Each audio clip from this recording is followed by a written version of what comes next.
Destiny 2's onboarding and retention problems have been well known for many years now, but despite new systems introduced over the past year or so, the game grows increasingly difficult for new and even returning players to get into with each passing season.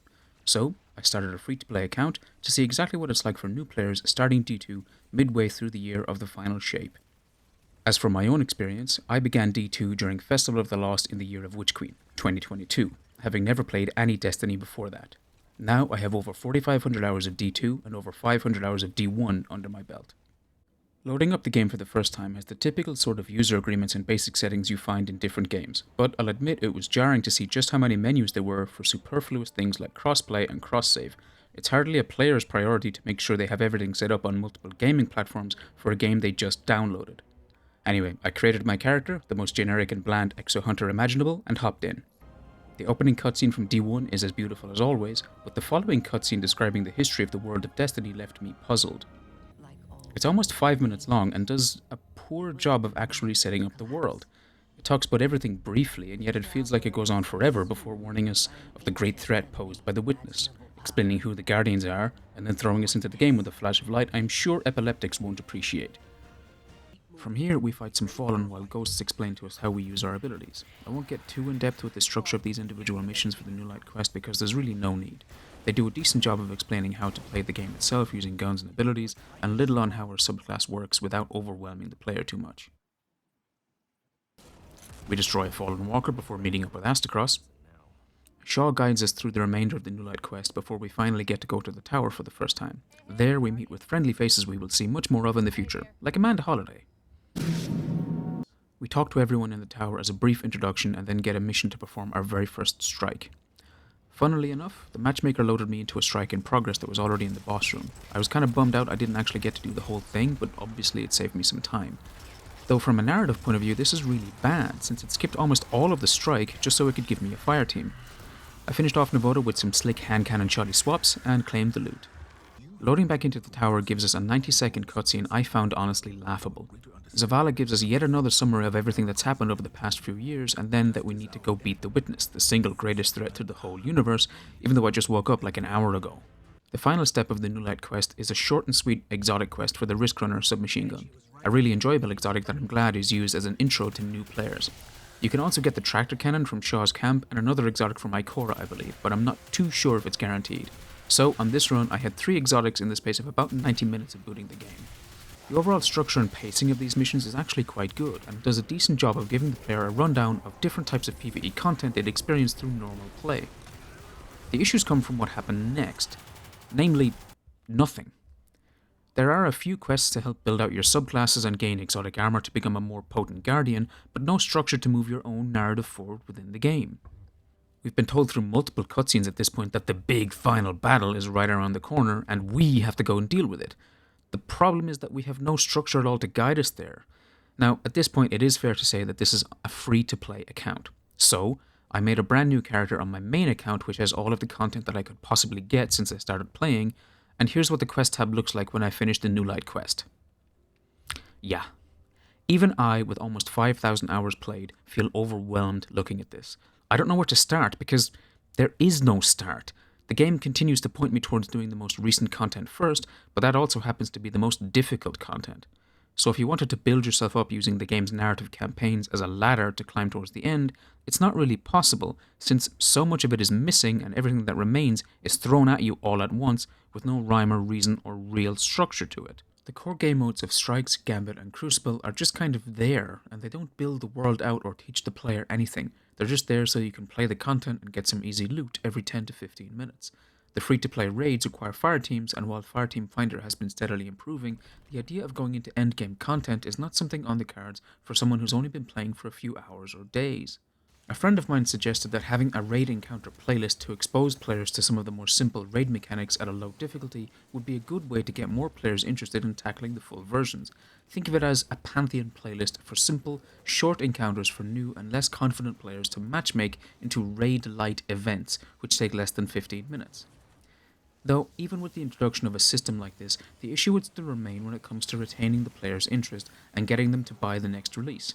After all, for a newcomer, there's no real incentive to want the next release when 75% of the narrative setup and loot grind from the past 12 months is no longer available, and the game doesn't seem to care about letting you fill in the details for yourself. The timeline missions do not do a good job of explaining past events, given that they are truncated versions of individual missions with commentary from Ikora and lack nearly all of the important parts that made them part of the story in the first place. The campaigns available in the game are Shadowkeep, Beyond Light, Witch Queen, Lightfall, and the Final Shape, all of which are still priced fairly high. If they wanted to experience the full narrative of D2, however, they couldn't. Even if Bungie unvaulted all of the past campaigns and raids, there would still be almost 20 seasonal stories missing, all of which help bridge the gap between major expansions narratives. For example, the jump from Shadowkeep to Beyond Light is not terribly big. We get inside one pyramid ship on the moon where Eris discovers stasis, then we go to Europa where another ship grants the same power to us. But from Beyond Light to Witch Queen, there is no narrative bridge at all. It's a massive jump in quality and difficulty, sure, but the narrative of Witch Queen has nothing to do with the conclusion of Beyond Light. So what's the solution? I know unvaulting old campaigns and raids is already a big ask, so unvaulting 20 seasons worth of stories just for the sake of a small number of players experiencing those narratives once wouldn't be a viable use of Bungie's dev time. It's a similar argument against the recent surge in interest for Destiny 1 Remastered. However, having so much content removed with more added every single year means there's little to care about except for the current moment. This is the essence of the FOMO content model Bungie has relied upon for years. So it becomes difficult to care about the narrative at all when it's clear that none of it will matter for more than a few months. So why bother caring? Bungie even has a page on their website detailing everything that has been vaulted year by year, and it reads like a damned obituary. Player population dropped significantly after the Final Shape and the Salvation's Edge raid race, and has steadily declined since then. While other new game releases and the fact that Destiny is 10 years old can explain a lot of that, Fortnite is also an old game which still sees large numbers of players to this day. Not peak, of course, but certainly doing better than Destiny, as is Counter-Strike and Warframe, arguably Destiny's closest in-genre competitor. Now, of course, some of these games are not remotely comparable to Destiny. However, Warframe, despite seeing only slightly lower player counts on the daily averages better over the course of many months. Destiny has seen a significant and steady drop since the Final Shape.